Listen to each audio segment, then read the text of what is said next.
해군관도 저무는 노을은 누이라서 뿌린 선혈인가. 하늘색 소매 끝에 맺힌 기운은 300년 전 혈존의 눈물이네. 홀로 걷는 만리길에 복수의 칼날만을 벼려왔건만 어느 숲 가지 끝에서 날아온 제비가 고유한 심연을 두드리는가. 청암의 바위 틈에 웅크린 악귀들은 이미 날을 세우고 표운의 자취를 쫓는 걸음마다 죽음의 향기가 진동하네. 화령의 어린 숨결이 혈령의 그림자를 밟으니 이것이 질긴 인연의 시작인가 아니면 함께 쓰러질 낙화의 전조인가. 정과 사가 얽어 만든 위선의 그물을 찢으러 가니 남쪽 하늘 청암궁의 동무는 누구의 곡소리를 감추었나. 뒤돌아보지 않는 청년의 보폭에 대지가 숨을 죽이고 강호의 낡은 질서를 무너뜨릴 핏빛 개벽이 비로소 남향을 시작하네.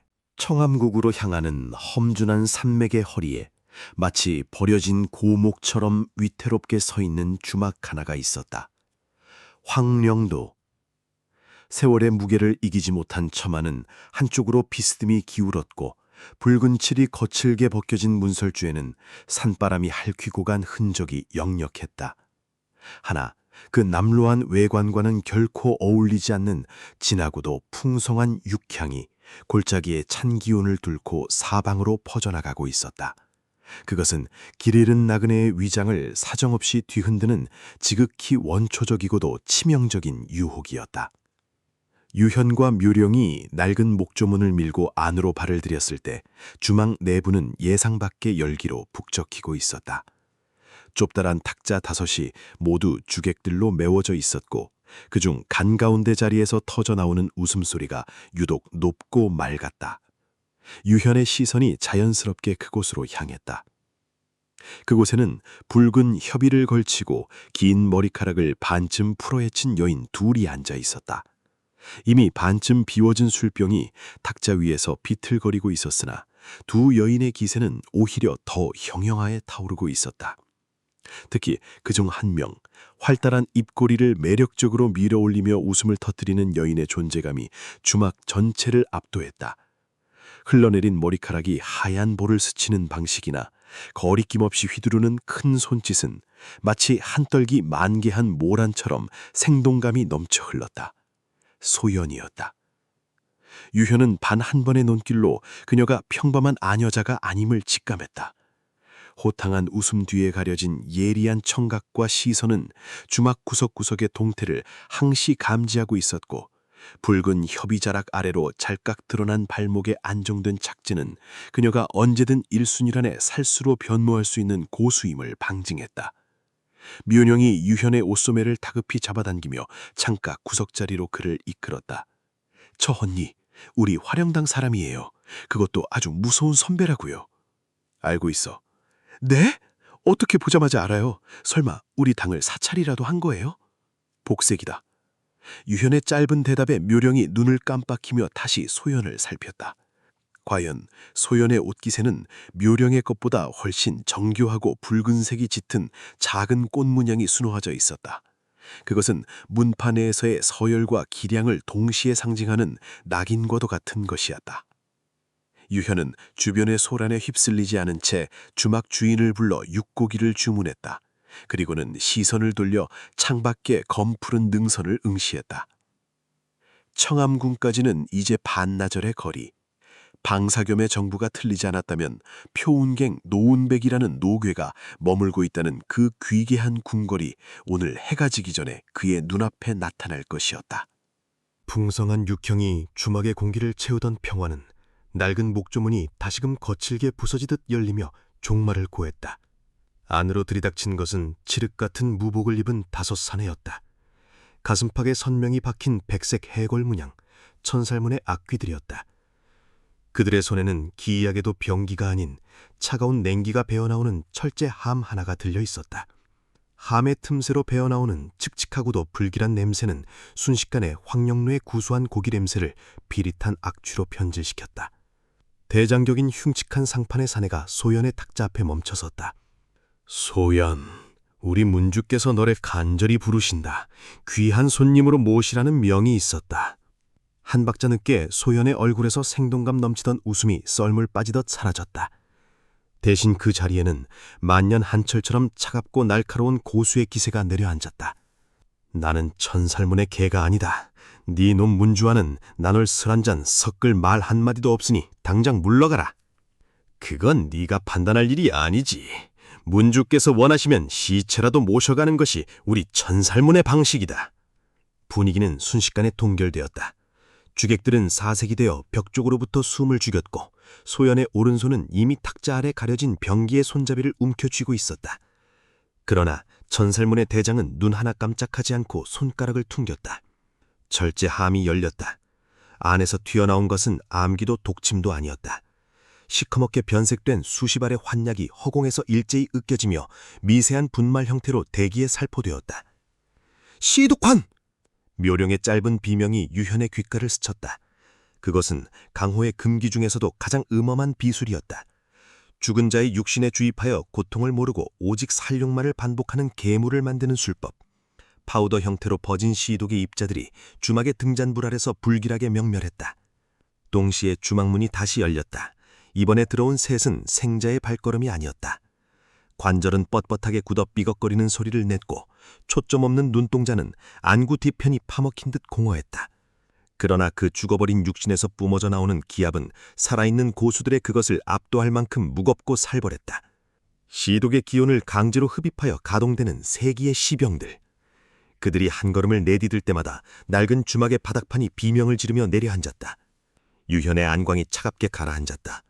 죽어서도 안식을 얻지 못한 채 괴이한 기운에 휘둘리는 육신들. 단전 깊은 곳에서 300년 묵은 혈령의 기운이 이 불쾌한 사기에 향해 서서히 고개를 들기 시작했다. 시병이잖아. 소연의 비명 섞인 경고가 황령루의 천장을 때림과 동시에 그녀의 신형이 허공으로 솟구쳤다. 붉은 협유자락이 꽃잎처럼 흩날리며 시병의 전면을 뒤덮었다. 화접 연풍술, 화접 난무. 나비가 꿀을 따듯 부드럽게 굴절되던 그녀의 양손바닥이 찰나의 순간 첫 번째 시병의 명치와 복부에 수십 차례의 연타를 쏟아부었다. 둔탁한 타격음이 주마간을 메웠으나 시병은 그저 고목처럼 좌우로 흔들릴 뿐이었다. 고통을 느끼지 못하는 죽은 육신에게 소연의 정묘한 장법은 그저 간지러운 바람에 불과했다. 소연의 안색이 창백하게 질렸다. 타격이 통하지 않는 괴물. 그것이 강호가 시병을 금기시하는 이유였다. 그때였다. 창가 구석 어둠 속에 침잠해 있던 묵직한 의자 소리가 정적을 깼다. 유현이 일어섰다. 그의 안광은 이미 죽은 자들의 관절 마디마디를 정밀하게 해부하고 있었다. 기가 머물지 않는 육신이라면 기가 흐르는 길을 부술 필요도 없다. 오직 물리적인 지지대만을 꺾어버리면 그뿐. 혈침만관! 유현의 손끝에서 가느다란 핏빛 같은 진기가 뿜어져 나왔다. 그것은 살아있는 자의 기혈을 노리는 일반적인 무공의 상식을 비웃듯 시병의 거친 피부를 뚫고 굳어버린 뼈와 인대 사이의 미세한 틈새로 독사처럼 파고들었다. 쩍! 기분 나쁜 파열음이 첫 번째 시병의 오른쪽 어깨에서 터져나왔다. 외상은 없었으나 속은 이미 가루가 되어 있었다. 연쇄적인 붕괴였다. 회침의 기운이 척추를 타고 내려가며 골반과 무릎 관절을 차례로 으스러뜨렸다. 단단한 강철 같던 시병의 육신이 지지대를 잃은 건축물처럼 허무하게 무너지기 시작했다. 고통의 비명조차 지르지 못한 채 시병은 그저 바닥에 처박힌 고깃덩어리로 전락했다. 이건 말도 안 돼. 천살문 대장의 눈이 튀어나올 듯 커졌다. 두 번째 시병이 유현의 측면을 노리고 짐승처럼 쇄도했다. 공기를 찢는 시병의 손톱은 이미 흑색 도끼로 시퍼렇게 물들어 있었다. 그는 발을 반보 뒤로 빼며 무게중심을 낮추었다. 단전에서 끌어오르는 혈기의 파동이 그의 오른손바닥으로 응집되며 붉은 광망을 내뿜었다. 혈파무용, 광! 폭음과 함께 수직으로 밀어낸 유현의 장풍이 시병의 가슴팍에 직격했다. 그것은 시병의 육신 전체를 공명시켜 분해해버리는 파멸의 진동이었다. 허공에 붕 뜬 시병의 몸이 뒤로 20여 척을 날아가 주막의 두꺼운 벽체를 산산조각내며 처박혔다.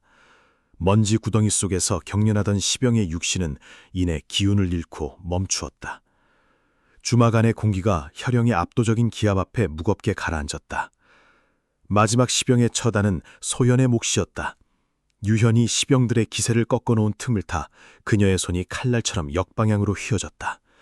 연풍절골! 부드럽던 바람이 일순간 태풍으로 돌변했다. 소연의 손날이 시병의 목관절에 집중적인 타격을 가하자 이미 유현의 기운에 의해 약해져 있던 뼈대가 맥없이 꺾여나갔다. 우두득! 기괴한 소리와 함께 세 번째 시병의 고개가 뒤로 완전히 꺾이며 바닥을 뒹굴었다. 8명의 자객과 3구의 시병을 앞세워 기세등등하게 난입했던 천살문의 대장은 이제 홀로 남겨진 채 사르르 떨리는 다리를 간신히 지탱하고 있었다. 유현의 시선이 그에게 꽂혔다. 그것은 인간의 눈이 아닌 시면의 보식자가 먹잇감을 내려다보는 서늘한 관광이었다. 사독 문사의 행방을 알고 있으면 말해라. 유현의 목소리는 낮았으나 그 안에는 거부할 수 없는 천명과도 같은 무게감이 실려 있었다. 대자는 이를 갤며 버텼으나 유현이 내디딘 단 한 걸음의 기압에 그만 무릎을 꿇고 말았다. 모른다. 그들은 우리 천살문 따위와는 급이 다른 자들이다. 누구냐? 그 배후가. 모른다. 진짜다. 그들은 더 위쪽에 있는 강호의 근본을 쥐고 흔드는 자들과 움직인다. 유현은 더 이상 묻지 않았다. 공포에 질려 헛소리를 내뱉는 자의 눈동자에서 그는 진실의 한계를 이겨냈다. 가라. 유현의 짧은 명령과 함께 대장은 마치 사형 집행을 면한 죄수처럼 시병들의 잔해를 수습할 겨를도 없이 황급히 황령로를 빠져나갔다. 피냄새와 시체 썩는 악취가 가시지 않은 주막 안에는 다시금 무거운 정적이 내려앉았다. 유현은 아무 일도 없었다는 듯 어깨에 녹색 포를 갈무리하고 다시 창가 자리에 앉았다. 소연은 거친 숨을 몰아쉬며 눈앞에 이 기이한 청년을 마치 태어나서 처음 보는 괴물을 대하듯 멍하니 바라보고 있었다. 고마워. 덕분에 목숨줄 하나 붙들었네. 전투의 열기가 채 가시지 않은 주막 한복판에서 소연이 시원하게 손을 내밀었다. 피와 더머지가 섞인 전장답지 않은 화사한 미소였다.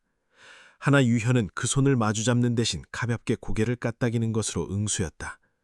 타인의 온기를 허용치 않는 그 냉막한 태도에 소연은 오히려 흥미롭다는 듯 소리내어 웃었다. 이거 참 듣던 대로 무뚝뚝하네. 이름이 뭐야? 강호를 뒤흔들 무공을 가졌으면서 무명으로 살 건 아니겠지? 없다. 없을 리가. 아직은 비밀이라는 소리네. 뭐 좋아. 나는 소연, 화령당 소속이야. 적어도 지금은 말이지. 지금은. 유현이 묻자 소연은 술잔을 만지작거리며 묘한 입꼬리를 그려냈다. 전에는 아니었거든. 그리고 지금도 내 충성심은 종이장보다 얇아. 그저 가는 방향이 비슷해서 몸을 담고 있을 뿐이지. 곁에서 숨을 죽이던 묘령이 그 틈을 타 조심스럽게 끼어들었다. 언니, 그럼 지금 화령당 당주는 누구예요? 우리 당의 어른인데도 얼굴 한번 뵙기가 힘들어서. 소연의 눈매가 가늘어졌다. 곧 만나게 될 거야. 아니, 이미 와 있을지도 모르지. 그 말이 마침표를 찍기도 전이었다. 황령루의 낡은 문이 어떠한 파공음도 마찰음도 없이 스르르 열렸다. 들어온 자의 걸음에는 무게가 실려 있지 않았으나 그녀가 발을 들인 순간 주막 안의 공기는 마치 거대한 수압에 눌린 듯 무겁게 내려앉았다. 나이를 가늠하기 어려운 미모였다. 30의 성숙함과 40의 노련함이 공존하는 얼굴. 짙은 보라색 자의를 걸친 여인은 은비녀 하나로 머리를 단정히 올린 채 유령처럼 소리 없이 유현의 탁자로 다가왔다.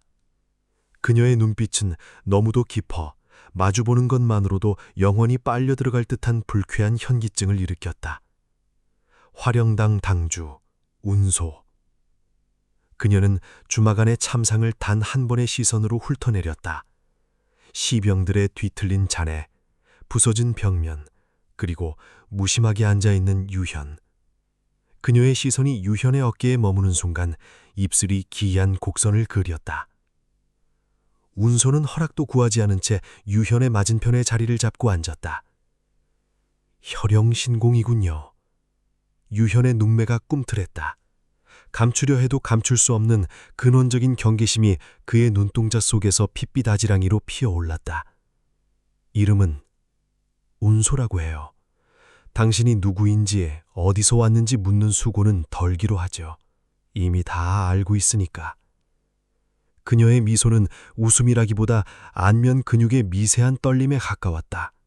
서늘하고도 잔인한 우아함이었다. 혈연담의 그 지옥 같은 시면에서 기어코 살아나온 사람.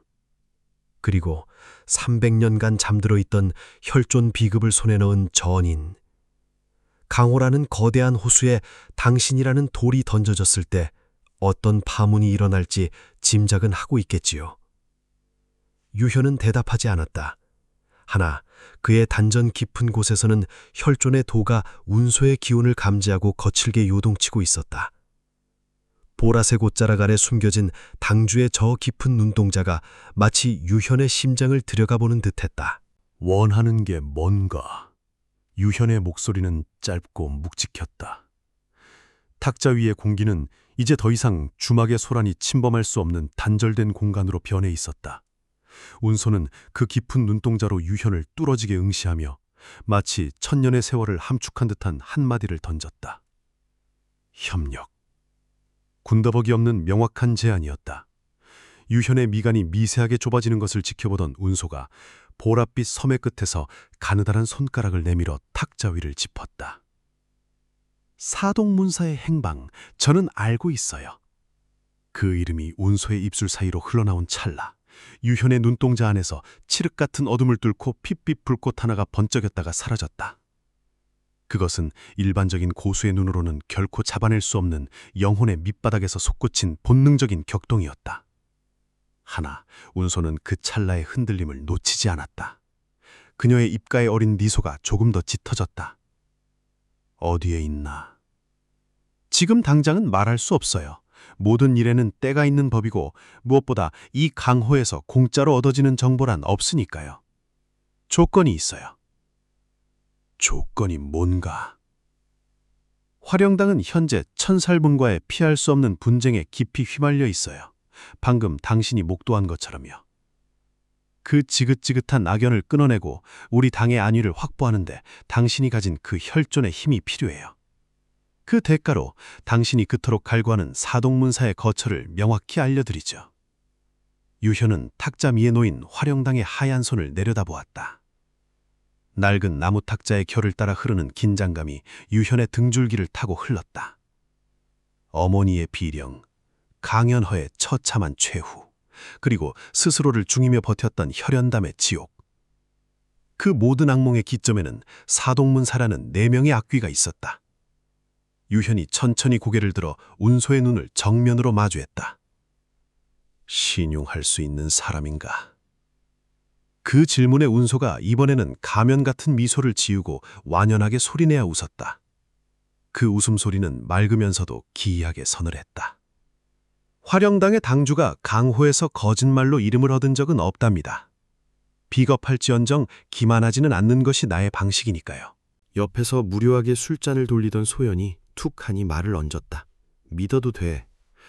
우리 당주님은 거짓말 같은 건 안 하셔. 그냥 말해야 할 핵심을 교묘하게 숨길 뿐이지. 운소가 소연을 서늘하게 힐끗 쳐다보자 소연은 못 이기는 척 시선을 피하며 남은 술을 입안으로 털어넣었다. 유현은 잠시 침묵을 지켰다. 당장이라도 운소의 목을 움켜쥐고 정보를 짜내고 싶은 충동이 일었으나 그는 이내 단전의 기운을 갈무리했다. 지금은 표운객 노은백을 만나는 것이 우선이었다. 청암궁에 갔다가 돌아오겠다. 알고 있어요. 당신의 발걸음이 그곳을 향하고 있다는 것쯤은. 그때 다시 이야기하자. 거래의 성사 여부는 그 이후에 결정하겠다. 유현이 미련 없이 자리에서 일어서려 했다. 무거운 짐을 진 자의 등 뒤로 황령로의 붉은 노을이 길게 늘어졌다. 그때 등 뒤에서 운소의 서늘한 목소리가 화살처럼 날아와 유현의 발길을 붙잡았다. 한 가지만 덧붙이죠, 유현 공자. 유현의 보폭이 멈췄다. 운소는 고개를 돌리지 않은 채 탁자 위에 남은 술잔의 장상을 응시하며 읊조렸다. 혈영신궁의 냄새를 맡은 자들이 움직이기 시작할 거예요. 정도든 사도든. 운소가 던진 마지막 경구는 차가운 밤바람이 되어 유현의 귓가를 맴돌았다.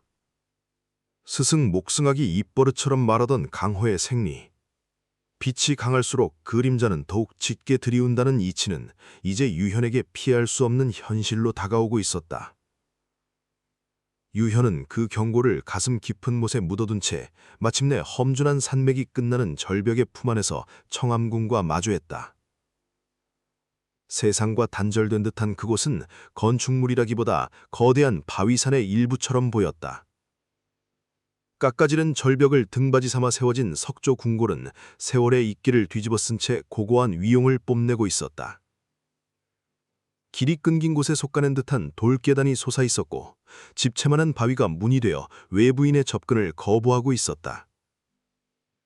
은거자의 거철하기엔 지나치게 장엄하고 요새라기엔 귀괴할 정도로 적막했다. 하나, 유현이 안마당의 경기에 발을 들인 순간 그의 감각이 가늘게 떨렸다. 정막을 뚫고 전해지는 내공의 파동. 쉬이 가늠하기 어려운 심오한 공력을 지닌 자들이 여럿 청암궁의 곳곳에 또아리를 들고 있었다. 그것은 한두 문파의 기온이 아니었다. 서로를 경계하면서도 하나의 목적지를 응시하는 고수들의 기압이 안개처럼 궁궐 전체를 무겁게 짓누르고 있었다. 유현이 도리한 보폭을 멈췄다. 본궁으로 향하던 그의 시선이 비스듬히 꺾여 청암궁 서쪽의 측문을 꿰뚫었다. 그곳에서 익숙하면서도 불쾌한 악취가 흘러나오고 있었다. 황령루에서 맡았던 그 비릿한 시독의 냄새, 그리고 어둠 속에 숨어 독리를 세운 살수들의 음형한 기운. 천살문이었다. 그들은 마치 먹잇감을 기다리는 거미처럼 측문의 그늘진 회랑 속에 몸을 숨긴 채 궁 내부로 진입하려는 자들의 배후를 노리고 있었다. 먼저 쳐야 할 싹이 있군. 유현은 망설이지 않았다. 유현의 신형이 유령처럼 흐릿해지더니 소리도 없이 측문의 어둠 속으로 스며들었다. 혈령의 기운이 그의 손끝에서 서늘한 파란을 일으키며 300년 전의 사신이 다시금 낫을 휘두를 준비를 마쳤음을 알렸다. 청암궁의 밤은 그렇게 정체 모를 고수들의 침묵과 유현의 비정한 사륙의 예감 속에 깊어가고 있었다. 측문 안쪽의 돌마당은 달빛마저 비껴가는 듯 음침한 기운이 감돌고 있었다. 그 한가운데 천살문의 효장이자 낙수신이라 불리는 형무적이 부하 셋을 거느린 채 짐승 같은 안광을 번득이고 있었다. 유현이 안개 속에서 유령처럼 걸어나오자 형무적의 입가에 비릿한 미소가 걸렸다. 과연 소문의 그 혈영살귀인가? 혈영살귀. 하산 후 불과 몇 번의 사륙을 거쳤을 뿐이나 혈영신공이 뿜어내는 기괴한 핏빛 진기는 이미 강호의 호사가들에 의해 불길한 벼로로 명명되어 있었다. 유현은 그 이름이 지닌 무게 따위엔 관심 없다는 듯 건조한 눈빛으로 형무적을 응시했다. 사동문사의 형방을 알고 있으면 말해라. 건방진 놈이로군. 네 놈의 그 혈기가 우리 천살문의 법도 앞에서도 통할 줄 아느냐? 형무적의 포효가 떨어지기 무섭게 유현의 신형이 대지를 박차고 쏘아져 나갔다. 그것은 보법이라기보다 공간을 절단하며 꽂히는 화살에 가까웠다. 혈쇠천진! 유현의 발끝에서 뿜어져 나간 혈기의 파동이 세 갈래의 쇠사슬처럼 지면을 타고 질주했다. 쾅! 쾅! 쾅! 세 무사의 발 아래에서 폭발이 일어나며 돌바닥이 파편이 되어 튀어올랐다. 중심을 잃고 허공으로 뜬 부하들의 틈을 뚫고 유현의 오른손이 형무적의 어깨를 쇠갈톱처럼 낚아챘다. 혈진만관! 손바닥을 통해 주입된 미세한 혈기가 형무적의 견정혈을 뚫고 들어가 오른팔 전체의 경맥을 난도질하며 봉쇄했다. 형무적은 비명조차 지르지 못했다. 낙수신이라 칭송받던 그의 오른팔이 일순간 썩은 고목처럼 하얗게 질리며 감각을 잃었다. 전신을 타고 흐르는 서늘한 혈기가 그의 심장 바로 앞에서 멈춰섰다. 유현의 눈동자가 형무적의 안광을 정면으로 꿰뚫었다. 말해라. 사동문사는 우리 천살문의 주인이 아니다. 그들은 우리보다 훨씬 높은 곳에 있는 자들과 움직인다. 우리는 그저 내려온 지시를 이행할 뿐이야. 그 배후가 누구인지는 나로서도 진짜 모른다. 유현은 형무적의 눈동자에서 일렁이는 원초적인 공포를 일궈냈다. 거짓을 고할 만한 기력조차 꺾인 자의 진실. 유현은 움켜쥐었던 손을 거두며 차갑게 내뱉었다. 가라. 형무적은 힘없이 무릎을 꿇었다. 서서히 경맥의 마비가 풀리며 타는 듯한 통증이 몰려왔으나 그는 감히 고개를 들지 못했다. 낙수신이라는 허울 좋은 명성은 이미 청암궁의 차가운 돌바닥 위에서 조각난 지 오래였다. 부하들의 부축을 받으며 천살문의 무리들이 어둠 속으로 도망치듯 사라졌다. 유샤는 그들의 뒷모습에 시선조차 주지 않은 채 다시 몸을 돌렸다. 이제 청암궁의 안마당, 그곳에 도사린 수많은 고수들의 기합이 그를 기다리고 있었다. 표운객 노은백, 그 노괴를 만나기 위한 마지막 관문이 열리고 있었다. 청암궁의 안마당은 이미 인세의 공간이 아니었다. 달빛조차 숨을 죽인 그 석조 광장에는 소림의 잿빛 가사, 아미의 청아한 도복, 곤륜의 운문퍼가 층층이 겹쳐져 거대한 포위망을 형성하고 있었다. 무림을 지탱하는 9기둥, 구대문파의 고수 15명이 오직 한 사람, 유현을 향해 서슬퍼런 안광을 쏘아내고 있었다. 그들이 쥐고 있는 검과 도에서 뿜어져 나오는 각양각색의 검기가 안마당의 안개를 잘게 찢어 발겼다. 그 삼엄한 포위망의 중심에 한 노승이 고목처럼 가부좌를 칠고 앉아 있었다. 단벽승. 수십 년간 강호의 풍파를 중재하며 무보다 덕으로 이름을 떨친 소림의 살아있는 전설. 그의 기도는 마치 깊이를 알 수 없는 바다와 같아 내공을 드러내지 않음에도 주변의 대기를 무겁게 가라앉히는 압도적인 존재감을 내뿜었다. 그가 감고 있던 눈을 뜨지 않은 채 조용히 입술을 달싹였다. 시주가 오셨군요. 저를 기다리고 있었습니까? 당신이 이 청암궁을 찾을 것이라는 사실은 이미 명백했습니다. 그리고 당신의 몸 안에 소용돌이치는 그 기운의 정체도 알고 있었죠. 유현은 대답 대신 보폭을 옮겨 마당 한복판으로 걸어 들어갔다. 고수들의 시선이 유현의 급소를 따라 집요하게 움직였고 팽팽하게 당겨진 활시위 같은 긴장감이 광장을 메웠다. 단벽승의 목소리가 가시금 정적을 깼다. 시주. 지금까지 천살문의 세계 거점에서 22명의 무인이 목숨을 잃었습니다. 그들의 시신에 남은 흔적, 그리고 공중에 흩어진 비릿한 혈기. 그것이 시주의 손에서 비롯된 것임을 본사는 알고 있습니다. 그들이 먼저 내 길을 막고 내 목숨을 노렸을 뿐입니다. 비록 그것이 사실이라 할지라도 살생은 또 다른 살생을 부르는 법입니다. 단벽승이 마침내 눈을 떴다. 저기라기는 찾아볼 수 없는 맑고 깊은 눈이었으나 그 안에는 강호의 질서를 수호하겠다는 금강석 같은 의지가 담겨 있었다. 혈영신공. 300년 전 무림을 피로 물들였던 현존의 망령이 이제 다시 움직이기 시작했습니다. 구대문파는 그 재앙의 불씨가 강호를 태우는 것을 묵과할 수 없습니다. 유현의 입가에 차가운 냉소가 서렸다. 나는 오직 사독 문사를 찾고 있을 뿐입니다. 내 어머니를 유린하고 강호연을 도륙한 그 원수들 말입니다. 내 개인의 원한을 갚는 일이 당신들이 말하는 그 거창한 정도와 무슨 상관이 있단 말입니까? 시주가 말하는 그 복수의 길 위에서 얼마나 많은 무고한 이들이 피를 흘리게 될지 생각해 보았습니까? 혈영의 기운은 이성을 잡아먹고 광기를 부르는 법. 그 끝은 오직 멸망뿐입니다. 짧은 침묵이 흘렀다. 유현의 눈동자가 단단히 얼어붙으며 핏빛 안광을 내뿜기 시작했다. 구대문파가 사실의 전우를 따지지 않고 오직 나를 잠재적 마두로 몰아 연합 공격을 하시겠다면 유현이 녹색 pot자락을 휘날리며 반벽승을 정면으로 응시했다. 그 결과로 벌어질 참혹한 파국에 대해서는 나는 결코 책임지지 않겠습니다. 반벽승의 입술 사이로 깊고 낮은 탄식이 흘러나왔다. 그것은 자비의 탄식인 동시에 피할 수 없는 혈투를 예고하는 비장한 신호였다. 그 순간이었다. 무엇 하러 왔냐 어린 것이. 정적을 깬 것은 곤눈 삼겸의 선봉, 풍사관에 가소롭다는 듯한 비웃음이었다.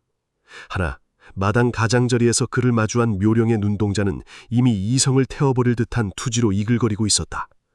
어린아이 취급하는 조롱 섞인 말 따위는 그녀의 귀에 닿지 않았다. 묘령의 두 발이 차가운 석조바닥을 박차자 가녀린 신형이 화살처럼 쇄도했다. 뇌풍신장, 뇌송파천. 교차하는 묘령의 양손에서 번개 같은 진기가 뿜어져 나왔다. 강호연의 가전 비술이 그녀의 손끝에서 형상화되며 웅장한 바람소리와 함께 풍사관의 명치를 압박했다. 이건 방심하던 풍사관의 안색이 급변했다.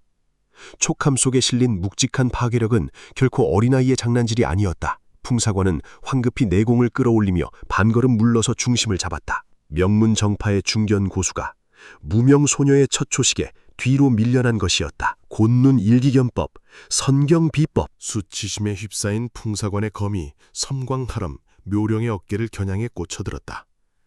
하나 묘령은 유연하게 허리를 뒤틀어 칼날을 흘려보내는 동시에 지면을 차고 오르며 다음 초식을 이어갔다. 뇌풍신장, 뇌령쇠각. 낮게 파고든 묘령의 장기가 풍사관의 방비가 허술해진 오른쪽 팔꿈치를 정확히 강타했다. 둔탁한 타격음과 함께 풍사관의 신형이 제어력을 잃고 뒤로 세 걸음이나 비틀거리며 물러났다. 순식간에 안마당의 공기가 동결되었다. 구대문파 고수들의 눈에 숨길 수 없는 충격이 번졌다.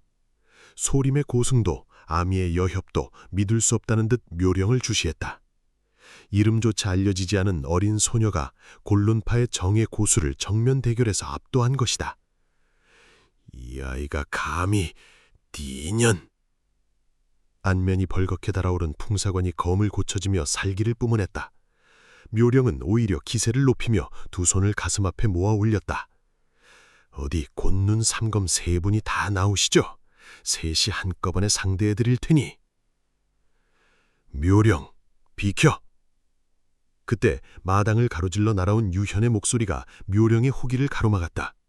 유현은 어느새 두 사람의 대치선 사이에 그림자처럼 서 있었다. 그의 서늘한 시선이 풍사관의 일그러진 얼굴을 훑었다. 곤눈 삼검이 아이 하나를 셋이서 상대하는 것, 그것이 당신들이 숭상하는 그 고결한 정도의 방식입니까? 저 아이가 먼저 도발을 했어요. 상관없어. 유현의 목소리는 모든 감정을 배제한 채 차갑게 얼어붙어 있었다. 그는 고개를 돌려 묘령을 응시했다. 묘령, 비켜라. 싫어요. 나도 우리 스승님의. 비켜. 내 말 들어. 낮게 깔린 유현의 어조에는 거역할 수 없는 위압감이 실려 있었다. 묘령은 유현의 눈동자 속에 담긴 비정한 결의를 읽고는 입술을 피가 나도록 악물며 반걸음 뒤로 물러났다. 그녀의 어깨가 억눌린 분노로 파르르 떨리고 있었다. 유현은 다시 단벽승과 구대문파의 고수들을 향해 몸을 돌렸다. 이제 묘령의 소란으로 지제되었던 피의 대화가 본격적으로 시작되려 하고 있었다. 세 자루의 청강검이 칼집을 떠나 달빛을 베어 물었다. 꼴륜 삼검이 유현을 중심으로 정삼각형의 정점에 섰다.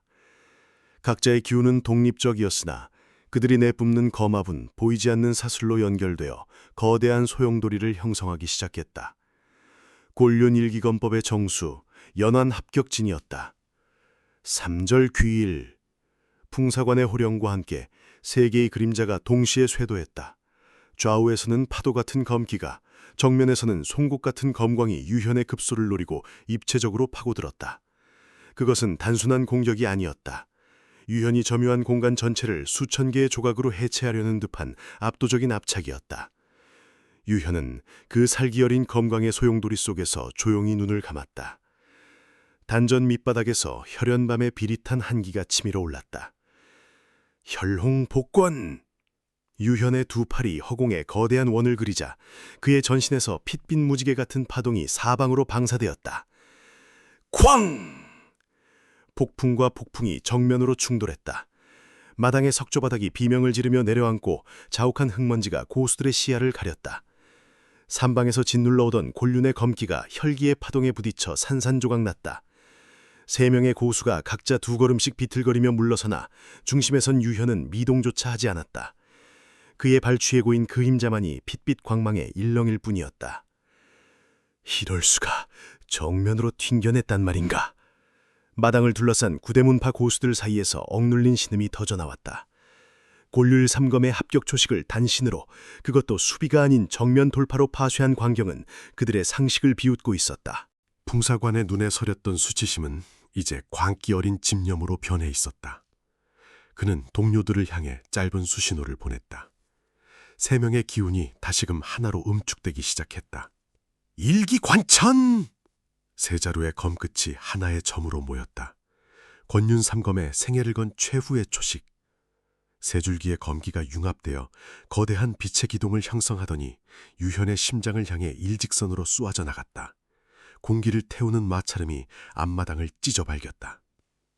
유현의 눈동자가 차갑게 가라앉았다. 그는 물러서지 않았다. 오히려 그 파괴적인 검기의 기둥을 향해 한 걸음을 내딛었다. 혈쇠 전진! 유현의 신향이 쐐기가 되어 검진의 심장부를 파고들었다. 거대한 검기의 기둥이 그의 혈기에 닿는 순간 결이 찢어지는 비단처럼 세 갈래로 분열되며 허공으로 비산했다. 빗나간 기운이 청암궁의 담벼락을 부수며 폭음을 일으키는 찰나 유현의 손가락이 풍사관의 손목을 스치듯 움켜쥐었다. 혈찜만관! 손끝에서 주입된 가시 같은 혈기가 풍사관의 수태음 폐경을 타고 들어가 순식간에 근육과 신경을 마비시켰다. 풍사관의 손에 힘이 풀리며 그가 아끼던 보검이 차가운 바닷 위로 떨어졌다. 검은 비명을 지르며 구르다 멈추었고 새 검사의 움직임은 박제가 된 듯 동결되었다. 주변의 구대문파 고수들은 숨을 쉬는 법조차 잊은 듯 그 광경을 목도했다. 곤윤의 자부심이 한 청년의 손끝에서 허무하게 바스러진 순간이었다. 충분합니다. 가부좌를 틀고 앉아있던 단벽승이 천천히 몸을 일으켰다. 노승의 한 움직임에 주막의 공기가 다시금 정돈되었다. 그는 유현 앞으로 다가가 조용히 합장했다. 시주, 본사의 안목이 좁아 무례를 범하였습니다. 유현의 눈썹이 가볍게 치켜 올라갔다. 노승은 유현의 안광 속에 담긴 원한과 슬픔, 그리고 그 너머의 거대한 숙명을 읽어낸 듯했다. 시주가 걷는 복수의 길이 사덕문사라는 가증스러운 악을 벌하는 정당한 행보라면 정도가 그것을 막아설 명분은 이제 없습니다. 본사는 다만 시주가 그 핏빛길 위에서 이성을 잃고 무고한 생명을 해치는 귀물이 되지 않기를 청하고 싶었을 뿐입니다. 나는 무고한 자를 죽이지 않습니다. 하지만 내 길을 막는 자에겐 자비 또한 없을 것입니다. 유현의 대답은 얼음처럼 단호했다. 단벽승은 오래도록 유현의 눈을 응시했다. 그 안에서 일렁이는 고독한 투지를 확인한 노승이 다시 한번 깊게 합장했다. 그 말을 믿겠습니다. 부디 시주의 칼날이 오직 진실만을 베기를 빌 뿐입니다. 청암궁의 안마당에 내려앉은 긴장감이 운무처럼 걷히기 시작했다.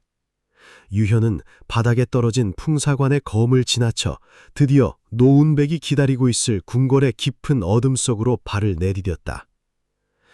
대지가 울던 고수들의 기압이 썰물처럼 빠져나간 청암궁의 안마당에는 비로소 산바람의 서늘한 숨소리가 돌아왔다.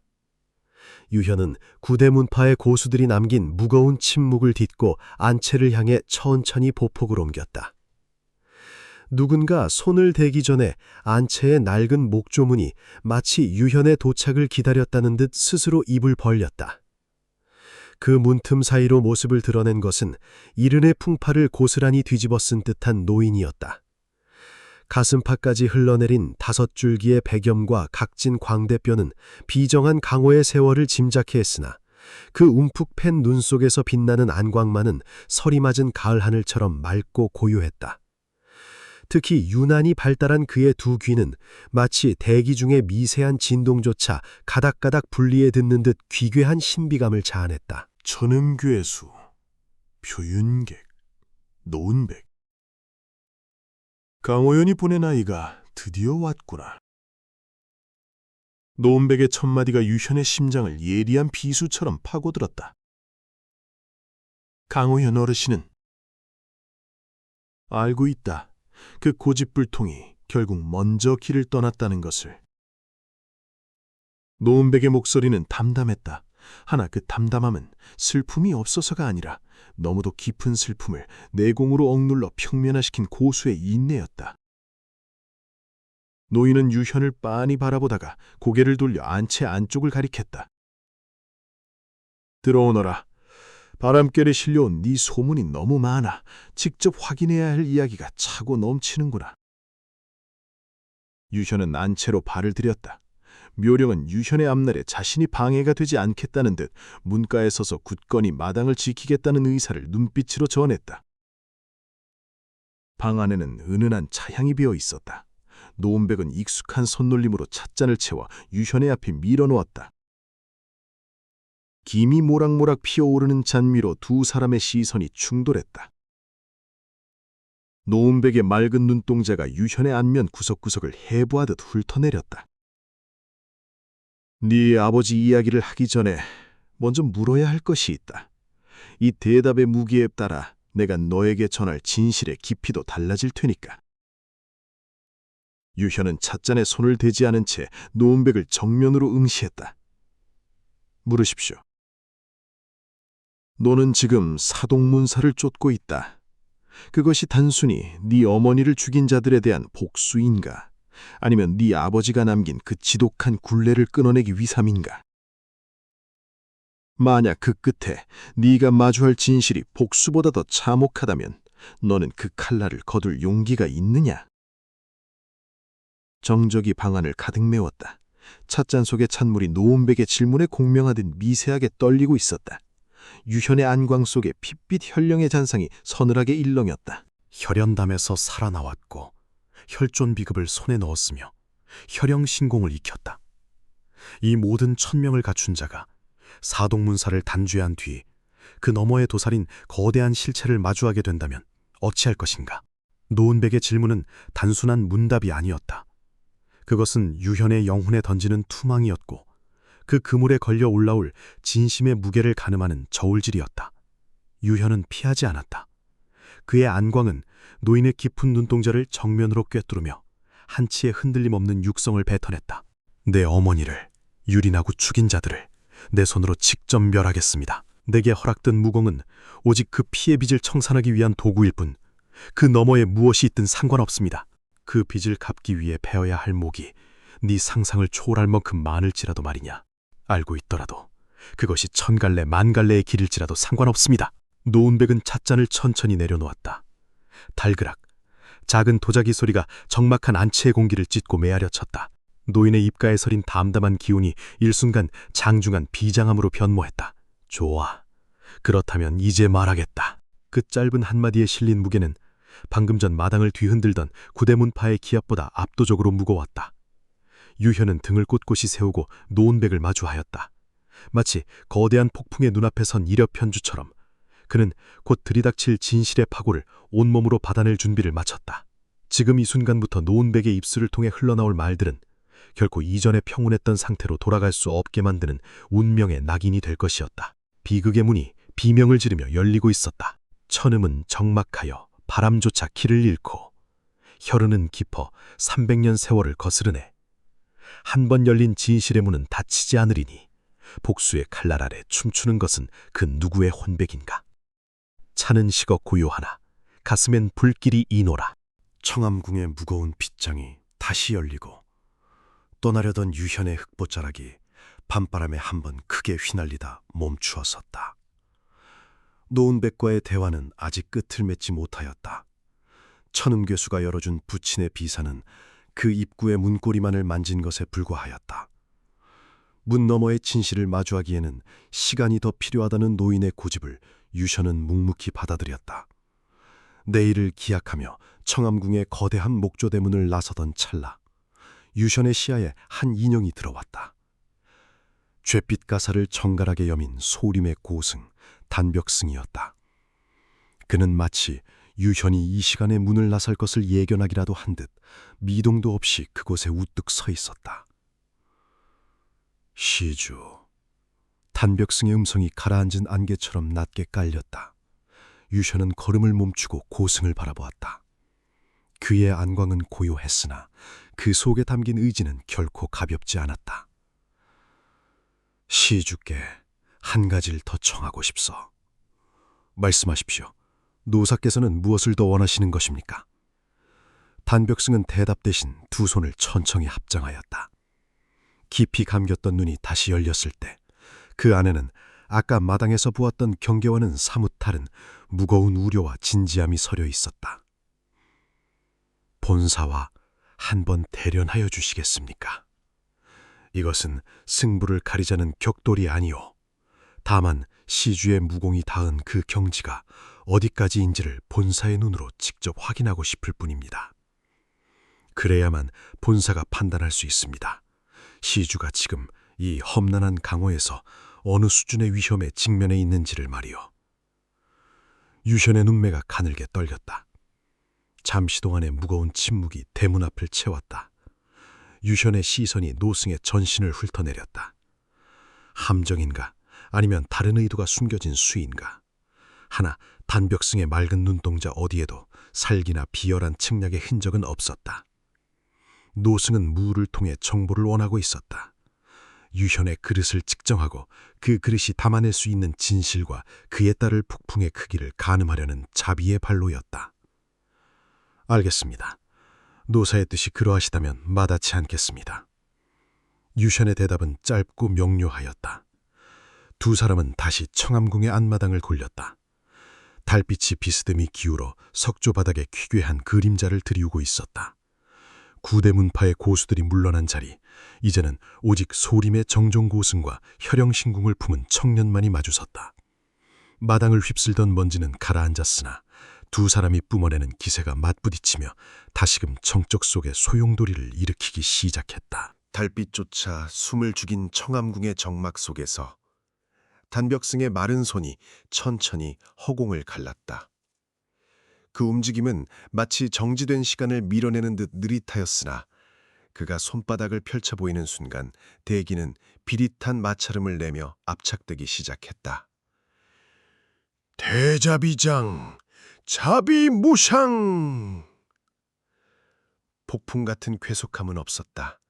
하나 단벽승의 장끝에서 뿜어져 나온 고요한 장기는 밀물처럼 소리 없이 유현의 전 방위를 포위하며 조여들었다. 그것은 반세기 동안 소림의 면벽 수행으로 갈고 닦은 불문 내공의 정화였다. 빠져나갈 구멍 하나 허용하지 않는 장중한 압박감이 유현의 흉구를 짓눌러왔다. 유현의 눈동자가 서늘하게 빛났다. 그는 물러서는 대신 단단하게 뿌리박힌 오른발을 앞으로 내디디며 단전의 혈기를 일시에 폭발시켰다. 혈홍포관! 유현의 전신에서 방사된 핏빛 파동이 원형의 장벽을 형성하며 쇄도하는 장기와 정면으로 충돌했다. 쾅! 고막을 찢는 둔탁한 폭음과 함께 마당의 모래가 거대한 해일처럼 요동치며 사방으로 흩뿌려졌다. 황금빛 불광과 검붉은 혈기가 허공에서 뒤엉켜 기괴한 형상을 일으켰고 그 충격의 여파로 두 고수의 신양이 각자 세 발짝씩 뒤로 밀려나갔다. 지면에는 그들이 딛고선 자리를 따라 깊은 고랑이 파였다. 단벽승의 가느스름한 눈매에 일순이체가 서렸다. 흩어지는 먼지구름 속에서 노승의 신양이 유령처럼 다시 떠올랐다. 이번에는 쾌속이었다. 대자비장, 대비일지! 노승의 검지 끝에 전신의 공력이 송곳처럼 집약되었다. 허공을 뚫고 날아드는 지격은 단순한 살수가 아니었다. 그것은 유현의 경맥 흐름이 교차하는 지점을 정확히 포착하여 혈도를 영구히 폐쇄하려는 소림의 비기였다. 지풍이 스치는 것만으로도 유현의 도포자락이 가루가 되어 날아갔다. 유현은 찰나의 순간 신형을 반장 옆으로 기울여 지공의 궤적을 흘려보냈다. 동시에 그의 손끝에서 서늘한 혈기가 쐐기처럼 솟구쳐 올라왔다. 혈영신공, 혈수의 천진! 반격의 혈기가 노승의 측면 경맥을 향해 무자비하게 쇄도했다. 단벽승은 지공을 거두어들임과 동시에 반대편 소매를 휘둘러 철벽 같은 장법으로 그 기운을 받아냈다. 팡! 두 사람의 진기가 다시금 맞물리며 앞마당의 공기가 비명을 질렀다. 연이은 폭발과 함께 단벽승의 잿빛 가사가 팽팽하게 부풀어 올라 사라졌고 노승은 그 반탄력을 이기지 못한 듯 뒤로 세 걸음을 더 물러선 뒤에야 멈춰섰다. 자욱했던 먼지가 가라앉아 다시금 무거운 침묵이 내려앉았다. 단벽승은 흐트러진 호흡을 정돈하며 천천히 두 손을 합장했다. 그의 얼굴에는 승패에 대한 미련도 어린 천재에 대한 질투도 없었다. 오직 깊은 연민과 더 깊은 우려만이 노승의 주름진 이마에 깊게 새겨지고 있었다. 충분히 알았습니다. 시주의 경지가 어느 깊이에 닿아 있는지. 유현은 거칠게 요동치는 기혈을 누르며 단벽승을 응시했다. 노사께서는 저를 어떻게 판단하셨습니까? 시주는 이미 구대 문파에 내놓으라 하는 중상급 고수들과 단독으로 생사를 결할 수 있는 경지에 올랐소. 하나, 시주가 걸어가는 그 길 앞에 도사린 존재들이 과연 그 수준에 머물러 있는지가 문제요. 유현의 윤섭이 가늘게 꿈틀거렸다. 무슨 뜻입니까? 사동문사 너머에 또 다른 무언가가 있다는 말씀입니까? 단벽승은 대답 대신 유현의 눈을 오랫동안 바라보았다. 마치 그 안에서 죽어간 영혼들의 무게를 재어보는 듯했다. 이윽고 노승의 입술이 조심스럽게 열렸다. 백환문사라는 이름을 들어본 적이 있습니까? 처음 듣는 이름입니다. 그럴 것이요. 사동문사조차 그들의 그림자에 불과하니 말이요. 강호의 양지에서는 그 이름을 아는 자가 드물지만 정도와 사도를 막론하고 보이지 않는 손에 의해 무림의 질서를 주무르는 두려운 존재들이지. 유현의 목소리가 얼음장처럼 차갑게 내려앉았다. 그들이 어디에 있습니까? 단벽승은 잠시 머무르다가 마침내 금기된 정보를 내어놓았다. 청학산. 너승은 다시 한번 유현 앞에 깊게 허리를 숙였다. 그것은 경고이자 마지막 자비의 간청이었다. 조심하십시오, 시주. 지금 시주의 그 경지로는 아직 그 산의 안개조차 걷어낼 준비가 되어 있지 않았소. 그곳은 인간의 무공이 아닌 다른 무언가가 지배하는 영역이니 말이오. 단벽승의 가사가 밤바람에 쓸쓸히 휘날렸다. 유현은 노승의 경고를 가슴속 혈기에 묻어둔 채 어둠 속에 몸을 숨긴 청학산의 능선을 응시했다. 청암궁의 무거운 청막을 등지고 산길을 내려온 지 불과 한리. 대기를 감돌던 서늘한 밤바람이 일순간 끈적한 살기로 뒤바뀌었다. 좌우의 울창한 수풀이 비명을 지르며 갈라지더니 8개의 검은 인형이 유령처럼 튀어나와 유현의 전방위를 차단했다. 그들이 걸친 천살문 특유의 비정한 복색과 손에 쥔 독검의 시퍼런 광망이 달비달에 기괴하게 일렁였다. 8명의 자직은 착지와 동시에 유현을 중심으로 정교한 팔각의 위치를 점유했다. 천살문, 팔계전. 8자루의 검이 일체가 되어 움직이는 이 진법은 한 번 갇히면 빠져나갈 틈을 허락하지 않는 죽음의 감옥과도 같았다. 묘령이 유현의 곁에서 무릎을 굽히며 낮은 자세를 취했다. 그녀의 눈에 서린 도발적인 빛이 자객들을 훑어내렸다. 지겹지도 않은가 보군요. 몇 번이나 더 시신을 치우게 하려는 것인지. 유현은 대답하지 않았다. 그의 안광은 이미 팔각의 정점에 선 자객들의 팔 배치와 기운의 흐름을 해체하듯 읽어내고 있었다. 8명 모두 단독으로도 인류의 수기에 오른 고수들이었으며 진형이 완성된 지금 그들의 합격은 가히 파멸적이었다. 개별적인 격파는 시간 낭비였다. 혈파무용! 유현의 두 손이 번개처럼 뻗어나갔다. 손끝에서 방사된 빛빛 혈기파동이 정면의 두 자리를 향해 일직선의 쐐기가 되어 꽂혔다. 구멍! 폭발적인 충격음과 함께 정면을 지키던 두 자객의 신형이 뒤로 대여섯 걸음 밀려나갔다. 찰나의 순간 팔각형에 견고했던 연환이 무너지며 비좁은 간극이 생겼다. 유현은 그 기회를 놓치지 않고 자신의 신형을 그 틈새로 내던졌다. 진영의 심장부로 파고든 유현의 팔이 지면에 닿는 순간 그는 전신의 혈기를 역방향으로 휘감아 외부로 폭발시켰다. 혈쇄 천진. 외부에서 내부로 조여드는 팔검진의 성질을 역이용한 파진의 초식이었다. 유현을 중심으로 세 방향에서 동시에 거대한 혈기둥이 솟구치며 진영의 내부를 난타했다. 기하학적으로 완벽했던 팔검진의 궤적이 넝마처럼 찢겨나갔고 피산하는 핏빛 강기가 주변의 고목들을 가루로 만들었다. 그러나 천살문의 자객들은 명줄이 질겼다. 진영이 흔들리는 찰나 남은 5명의 자객이 동시에 독검을 휘두르며 유현의 사지를 덮쳐왔다. 그들의 검끝에서 토연해진 보랏빛 토끼가 대기 중에 비산하며 순식간에 산길을 뒤덮었다. 공간을 가르는 것은 검신이 아니었다. 그것은 대기를 오염시키며 폐부를 파고드는 지독한 화공의 독이었다. 숲의 풀벌레 소리가 일순간에 끊겼고 발밑의 숲풀들은 검게 타들어가며 부스러졌다.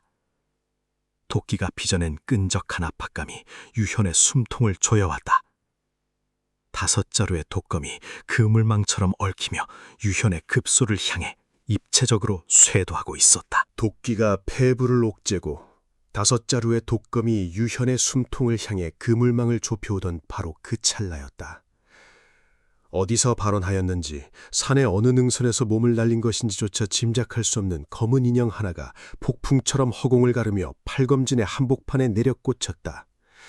흙건으로 앞면을 철저히 가린 사내였다. 당당하게 벌어진 어깨와 긴 신장은 그 자체로 위압감을 뿜어냈으나 더욱 기이한 것은 그의 손에 쥔 가늘고 긴 직검이었다. 사내의 손목이 한번 뒤틀리자 칠흑 같은 어둠 속에 생경한 무지갯빛 찬상이 일렁이기 시작했다. 홍채 연환검법, 홍비천문.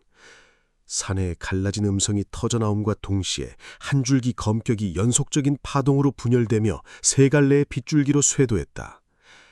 마치 천공에서 땅을 향해 쏟아지는 찬란한 낙뢰와도 같았다. 아름다우면서도 가공할 살기를 머금은 무지갯빛 검기는 팔검진의 오른쪽을 지탱하던 두 자객의 흉성을 단숨에 관통하며 그들을 뒤로 날려버렸다. 쾅! 견고하게 맞물려 있던 진영의 톱니바퀴가 비명을 지르며 어긋나기 시작했다. 흑건인의 신형은 멈추지 않았다. 그는 찰나의 정지조차 허용하지 않은 채 검신을 수평으로 크게 휘둘렀다. 연체상광! 수평의 궤적을 따라 뻗어나간 빛의 연한 파동이 사방으로 방사되었다. 그것은 대기를 메우고 있던 보랏빛 도끼를 일순간에 정화하듯 흩어버렸고 유현의 목을 겨누던 남은 3명의 독검을 단숨에 튕겨냈다.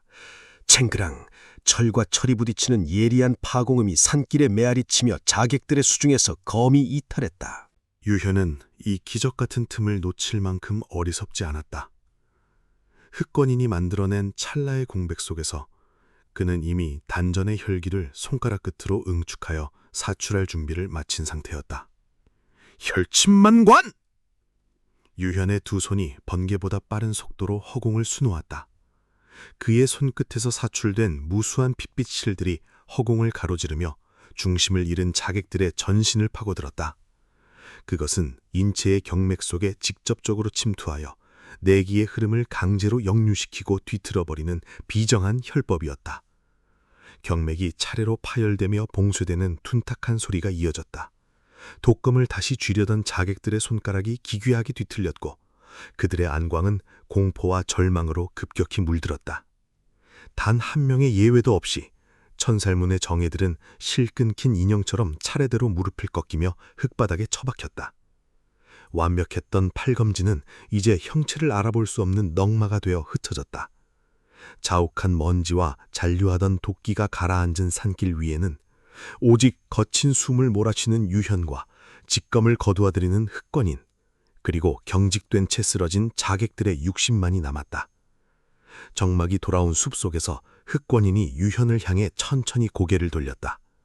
흑권 너머로 보이는 그의 눈동자는 무지갯빛 검기만큼이나 읽어낼 수 없는 신비로운 빛을 띠고 있었다. 열합이 채 오가지 않은 찰나의 폭풍이었다.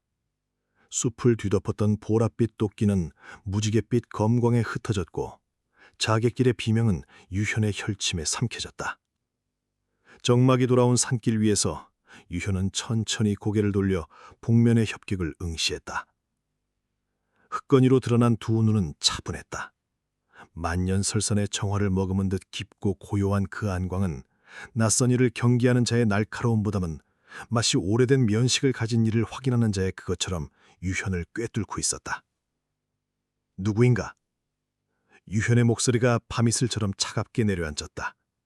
묻는 이의 손끝에는 여전히 비정한 혈기가 일렁이고 있었으나 흑건이는 한 발짝 물러서며 손에 쥔 직검을 검집으로 밀어넣었다.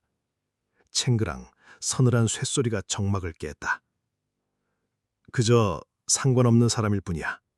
낮고 묵직한 사내의 음성이었다. 하나 그 음성의 끝자락에는 미처 다 가리지 못한 회한 혹은 감추고 싶은 비밀의 파편이 묻어 있었다. 유현은 시선을 떼지 않은 채 다시 물었다. 어찌하여 나를 도왔는가? 천살문과 원한이라도 있는 것인가? 지나가는 길이었을 뿐이다. 유현의 눈썹이 미세하게 들썩였다. 조금 전 자신이 방사겸에게 던졌던 말과 한치의 오차도 없는 대답이었다. 우연이라 하기엔 지나치게 매끄러운 겹침이었다. 흙건 너머로 피식, 진짜인지 거짓인지 분간할 수 없는 기묘한 웃음소리가 새어나왔다. 청악산으로 가려는 사람이라면 혼자 가지 않는 편이 현명할 거다. 유현의 안광이 더욱 예리하게 펴려졌다. 어찌 그 사실을 알고 있는가? 강호에서 소문이 퍼지는 속도는 예상을 뛰어넘지. 이미 시커먼 먹구름이 그 산의 능선을 뒤덮고 있음을 모르는 이가 있겠나? 유현은 흑건인의 전신을 똑바로 바라보았다. 그의 흑보자락에서 느껴지는 기운은 정종의 청명함과 기사의 기이함이 절묘하게 섞여 있었다. 나와 동행하겠다는 뜻인가?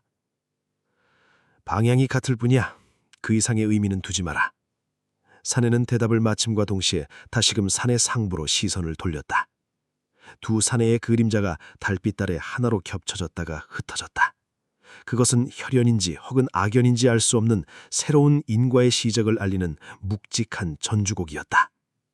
산길을 메웠던 자객들의 신음조차 잦아들 무렵 숲을 너머에서 또 다른 이질적인 기척이 배어나왔다.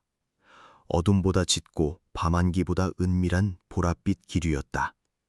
화령당의 당주, 운소가 마치 만기한 독화처럼 그늘 속에서 걸어나왔다. 그녀는 바닥에 넝마처럼 널브러진 팔검진의 자네들을 한치의 동요도 없는 눈길로 훑어내렸다. 그 무심한 시선은 그녀가 이미 숲의 장막 뒤에서 이 참혹한 도륙의 현장을 지켜보고 있었음을 증명하고 있었다. 혈영살귀, 과연 명불허전이군요. 이건 따라온 것인가? 유현의 목소리에는 불청객을 맞이하는 자의 서늘함이 깃들어 있었다. 운소는 입가에 가느다란 미소를 머금은 채 보랏빛 비단 소매를 가볍게 휘둘렀다. 청악산으로 가는 길목에 잠시 머물렀을 뿐이에요. 우연이라 해두죠. 저번에 말한 조건, 사독 문사의 행방은 어찌 되었는가? 천살문의 분쟁을 해결해주면 알려주겠다고 약속했었죠. 지금 공자께서 꺾어놓은 이 팔검진이 바로 그 해묵은 분쟁의 일환이에요. 그렇다면 이것으로 조건은 충족되었다고 보아도 되겠군. 운소의 미소가 더욱 짙어졌다. 그것은 무언가 더 거대하고 음습한 것을 감추고 있는 포식자의 미소였다. 아직은 아니에요. 천살문의 분쟁에는 공자가 생각하는 것보다 훨씬 더 깊은 층이 도사리고 있거든요. 그 어두운 심연의 정점에 군림하는 자, 바로 천살문주예요.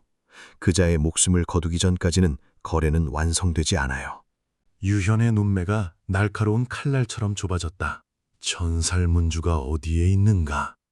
운소의 목소리가 일순간 단호하게 변하며 대기의 흐름을 바꾸어 놓았다. 청악산 기슬 연화장, 그곳이 그자의 은거지이자 시주가 찾는 진실의 입구예요. 옆에서 중심을 낮추고 있던 묘령이 어이없다는 듯 입술을 달싹였다. 결국 모두가 같은 구덩이로 기어들어가는 꼴이잖아요. 운소의 시선이 묘령에게 머물렀다. 그래요. 피할 수 없는 흐름이라는 것이 있죠. 그때까지 침묵을 지키던 복면의 협객 탁발강이 자신의 직검을 고쳐주며 낮은 음성을 보탰다. 나 역시 그 방향이다. 유현은 세 사람을 차례로 응시했다. 독을 품은 여인, 정체를 숨긴 검객, 그리고 자신의 곁을 지키는 소녀. 각기 다른 목적과 비밀을 가슴에 묻은 채 하나의 소용돌이를 향해 모여든 형국이었다. 유현은 별다른 감상을 내비치지 않았다. 그는 오직 묵직한 발걸음을 옮겨 청악산의 검은 능선을 향해 걷기 시작했다. 그의 흑보 자락이 밤바람에 휘날리며 장차 연화장을 붉게 물들일 거대한 혈풍의 전조를 알리고 있었다. 태양이 서쪽 능선 너머로 몸을 숨기며 토해낸 선열 같은 노을이 청악산의 비탈진 산길을 붉게 물들이고 있었다. 그 타오르는 황혼의 잔광 속을 4명의 인형이 가로질렀다. 가장 앞서 대지를 딛는 것은 유현의 비정한 흑보였다. 그 뒤를 한치의 오차 없이 따르는 묘령의 가벼운 신법이 이어졌고 화령당주 운소는 마치 밤의 연무처럼 보랏빛 장보를 휘날리며 조금 떨어진 자리에서 우아한 보법을 유지했다. 하나 가장 기이한 것은 행렬의 최후미를 지키는 복면 협객 탁발강이었다. 그는 유현의 일행과 완전히 섞이지도 그렇다고 시야에서 사라질 만큼 멀어지지도 않은 채 늘 일정하게 반간격의 거리를 유지하며 유령처럼 따라붙었다. 같이 가는 것이라 하기엔 소원하고 떨어져 가는 것이라 하기엔 지나치게 밀착된 그 미묘한 거리는 탁발강이라는 사내가 지닌 삶의 궤적 전부를 대변하는 듯 침묵 속에 무거웠다. 묘령이 참다 못해 유현의 소매 끝을 살짝 잡아당기며 목소리를 낮추어 속삭였다. 저 사람 말이에요. 대체 정체가 뭐예요? 정말로 우리 편이 맞는 걸까요? 유현은 시선을 앞길에서 떼지 않은 채 무미건조하게 대답했다. 아직 모른다. 그럼 우리를 노리는 적일 가능성도 있는 거예요? 그 역시 아직 모른다. 유현의 대답은 얼음장처럼 차갑고 단호하였다. 그는 보이지 않는 적을 미리 두려워하지 않았으며 검증되지 않은 동료를 섣불리 신뢰하지도 않았다. 오직 눈앞에 펼쳐진 산길과 코끝을 스치는 희미한 도끼의 잔향만을 일궈낼 뿐이었다. 묘령은 유현의 요지부동한 태도에 입술을 비죽이며 뒤따라오는 탁발강의 넓은 등판을 불만스러운 눈초리로 쏘아보았다. 그 시선을 아는지 모르는지 탁발강은 흙건 너머의 깊은 안광으로 앞서가는 유현의 뒷모습을 조용히 관찰하고 있었다. 그의 시선은 유현의 당당한 어깨 너머, 그가 걸어갈 때마다 대기 중에 아주 미세하게 비산하는 혈기의 잔향에 머무르 있었다. 그것은 혈영신공을 익힌 자만이 풍길 수 있는 비정한 진기의 흔적이었다. 탁발강의 눈동자 속에는 강호의 언어로는 차마 정의할 수 없는 기묘하고도 무거운 감정이 소용돌이 치고 있었다. 그것은 살기도 호승심도 아니었다. 굳이 이름을 붙이자면 그것은 먼 길을 돌아와 마주한 거울 속에 자신을 바라보는 듯한 깊고도 시린 비애에 가까웠다. 네 사람의 발소리는 노을이 사그라드는 산길의 정막 속으로 무겁게 잦아들었다. 청악산의 깊은 품속으로 발을 들이는 순간 대기는 마치 거대한 짐승의 식도 안으로 들어선 듯 급격히 비틀렸다. 완만하게 흐르던 산길은 깎아지른 듯한 협곡으로 좁아졌고 하늘을 가린 고목들은 빛의 갈래조차 허락하지 않을 만큼 조밀하게 엉켜들었다. 유현의 보폭이 일순간 무거워졌다. 단전 심처의 또아리를 틀고 있던 혈영의 기운이 경맥을 타고 서늘한 경고를 보내왔기 때문이었다. 그것은 누군가 내뿜는 인위적인 살기가 아니었다. 대지에 오랫동안 축적되어 썩어 문드러진 죽음의 본질에 가까운 지독한 악취였다. 안반 위로 요새처럼 솟아오른 연화장의 전경이 드러났을 때 네 사람을 맞이한 것은 승전의 함성이 아닌 괴멸의 정적이었다. 한 지역을 호령하던 천살문의 근거지는 이미 그 위용을 잃고 난도질당해 있었다. 거대한 목조 대문은 한쪽 경첩이 떨어진 채 흉측하게 비틀려 있었고 연화장이라 새겨진 고풍스러운 현판은 마치 목이 꺾인 죄수의 얼굴처럼 비스듬히 매달려 밤바람에 끼익거리는 소등의 비명을 내지르고 있었다. 묘령이 유현의 흑포자락을 잡으며 목소리를 죽였다. 우리보다 먼저 도착한 자들이 있는 건가요? 이건 대체... 유현은 대답 대신 장원 마당으로 무거운 발을 내디뎠다. 신발 밑상에 닿는 흙의 감촉이 질척였다. 수분이 아닌 아직 채 식지 않은 혈액이 대지를 적시고 있었기 때문이었다. 마당에는 15구의 시신이 장기판의 말처럼 흩어져 있었다. 모두가 천살문의 쟁해임을 증명하는 복색을 갖추었으나 그들의 최후는 고수다운 격렬함과는 거리가 멀었다. 검을 뽑으려던 손은 소매 안에 멈춰 있었고 대다수가 뒤를 돌아보거나 대화하던 자세 그대로 목이 꺾이거나 심장이 꿰뚫려 있었다. 그것은 외부의 적을 맞아 싸운 흔적이 아니었다. 유현의 안광이 시신들의 경직된 안면 근육을 훑어내렸다. 천살문의 중진급 고수들이 이토록 무방비하게 명주를 놓았다는 사실은 그들이 목숨을 거두어간 자를 추워도 적으로 이심하지 않았음을 뜻했다. 내부 숙청이다. 어느새 유현의 옆으로 다가온 탁발강이 낮고 묵직한 음성을 보탰다. 그의 시선 역시 시신들의 뒤틀린 궤적에 머물러 있었다. 장원 주인이 직접 제 손목들을 잘라냈군. 그것도 아주 신속하고 비정하게. 이유가 무엇이라 생각하나? 사냥이 끝난 괴를 살려둘 이유가 없었겠지. 이미 원하는 목적을 달성했기에 가능한 처분이다. 유현의 시선이 마당을 지나 장원의 가장 깊숙한 곳, 안채의 어둠을 향했다. 썩은 새채의 냄새와 피비린내가 진동하는 이 죽음의 폐허 속에서도 단 한 줄기 질긴 생명의 기운이 마치 꺼져가는 촛불처럼 위태롭게 일렁거리고 있었다. 살아있는 자가 있다. 그리고 그 자는 아마도 이 참극의 설계자이거나 혹은 마지막 제물이 될 자일 것이다. 유현의 손끝에서 서늘한 혈기가 다시금 고개를 들었다. 안채에 굳게 닫혔던 목조문이 안쪽에서부터 무겁게 열렸다. 삐져나오는 정막을 뚫고 걸어나온 이는 40 중반의 사내였다. 중간 정도의 키에 단단하게 다져진 체구, 무엇보다 두 손을 소매 안으로 깊숙이 집어넣은 채 느긋하게 마당으로 내려서는 모습에서 범접할 수 없는 중압감이 뿜어져 나왔다. 그는 자신이 직접 도륙한 부하들의 시신 한가운데를 가로지르면서도 단 한 번도 시선을 바닥으로 돌리지 않았다. 동료의 죽음을 밟고 선 자의 비정함이 그 보법 하나에 응축되어 있었다. 천살문주, 약진도. 강호에서는 그를 독도의 명수라 칭송하였으나 그의 진정한 무기는 칼이 아니었다. 도끼를 정화하여 경맥에 갈무리한 그의 두 손, 그 자체가 마주하는 모든 생명을 부식시키는 흉기였다. 기다리고 있었습니다. 약진도의 시선이 유현의 안광에 고정되었다. 곁에선 운소와 묘령 그리고 반간격을 두고선 탁발강을 차례로 훑어내린 그가 입가에 기묘한 미소를 띄었다. 혈영신공의 전인이라는 사실을 안 순간부터 저는 이 자리를 준비해 왔습니다. 제 머리 위에 군림하는 자들이 당신이라는 존재를 몹시도 갈구하고 있거든요.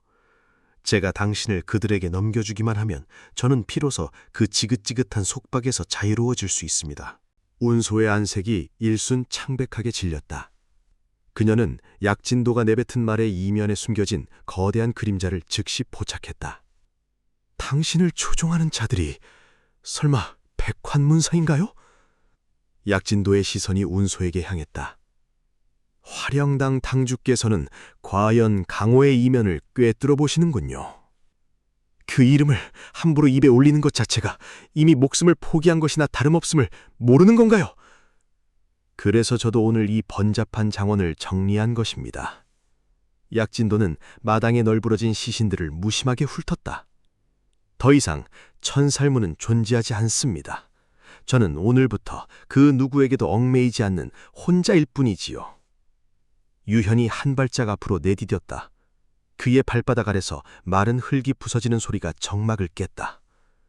백환문사의 위치를 말해라. 그것이 협상의 본질입니다. 당신이 나를 백환문사에게 넘기지 않겠다고 그들의 추적에서 나를 보호하겠다고 보장한다면 기꺼이 입을 열지요. 보장할 수 없다. 약진도의 눈썹이 높게 치켜 올라갔다. 이유가 무엇입니까? 당신에게도 손해는 아닐 텐데요. 당신이 그 정보를 지킬 가치가 있는 자인지 아직 판단이 서지 않았기 때문이다. 먼저 말해라. 그 다음에 내 판단이 따를 것이다. 약진도는 잠시 유현의 비정한 눈동자를 응시했다. 이윽고 그의 목을 떼에서 진심 어린 웃음소리가 터져 나왔다. 정말 재미있는 사람이군. 당신 같은 무리는 강호에서 아주 오랜만에 만납니다. 웃음소리가 산그늘 속으로 잦아드는 찰나 약진도의 얼굴에서 순식간에 모든 감정이 휘발되었다. 동시에 소매 안에 깊숙이 감추어져 있던 그의 두 손이 서서히 모습을 드러냈다. 달빛을 받은 그의 손가락 끝은 이미 인간의 살색이 아니었다. 시푸른 도끼가 혈관을 타고 흐르며 귀귀한 보랏빛으로 번들거리는 그 두 손이 허공을 칼랐다.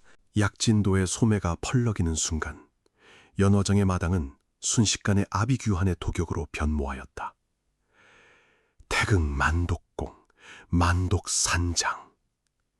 사방으로 뿜어져 나온 약진도의 두 손이 파도처럼 허공을 휩쓸었다. 창끝에서 토해내진 보랏빛 도끼는 단순히 바람을 가르는 것이 아니라 대기 중의 산소조차 부식시키며 거대한 독의 장막을 형성하였다. 그 반경 안에 발을 들인 모든 생명의 폐부를 녹여버릴 듯한 지독한 압박이었다. 운소와 묘령이 급격히 신형을 뒤로 날리며 그 범위를 벗어난 찰나 유현은 오히려 단전의 혈기를 피부 표면으로 끌어올렸다. 살아있는 자의 온기가 아닌 혈연담 심처에서 300년간 응축된 혈존의 비정한 진기가 유현의 전신을 휘감았다. 이는 외부의 침입을 허용하지 않는 절대적인 거부의 기운이었다. 하나 도끼의 침투를 막아내기 위해 혈기의 밀도를 높이는 순간 필연적으로 공격에 투입할 내력은 반감될 수밖에 없었다. 유현은 그 불리한 상성을 묵묵히 견디며 정면으로 몸을 던졌다. 혈파무영.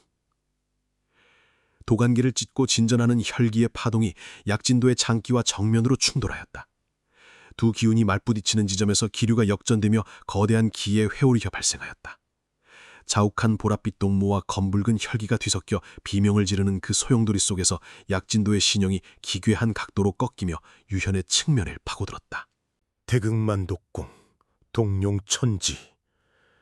약진도의 손끝이 지면을 훑자 땅속을 파고든 도끼가 굶주린 뱀처럼 대지를 가르며 유연의 발 아래로 쇄도하였다. 뛰어오르는 순간 허공에서 기다리는 만독산장의 표적이 될 것이고 머무는 순간 발목부터 녹아내릴 절대적인 진퇴양난의 수였다. 유현은 뛰지 않았다.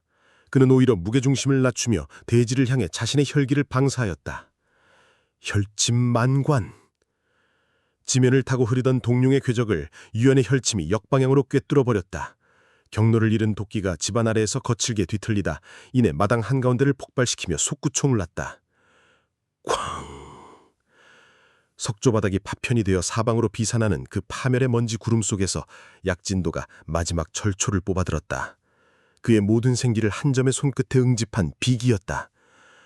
태극쇠혼. 화려한 기세는 없었다. 오직 모든 도끼를 압축하여 칠흑 같은 흑점으로 변한 그의 직권이 유연의 미간을 향해 소리 없이 쇄도하였다. 그것은 닿는 순간 살점이나 뼈를 파괴하기도 전에 만독의 정화가 경맥을 타고 뇌부를 직접 타격하여 영혼까지 부식시키는 사악한 일격이었다. 죽음의 점이 유연의 시야를 가득 메워왔다. 약진도의 검은 손가락 끝이 미간을 뚫기 직전 유현의 전신은 강호의 이치로는 설명할 수 없는 기괴한 변화를 일으키기 시작하였다. 일반적인 기력이나 의지만으로는 태극쇠혼의 농밀한 도끼를 맞받아낼 수 없는 법.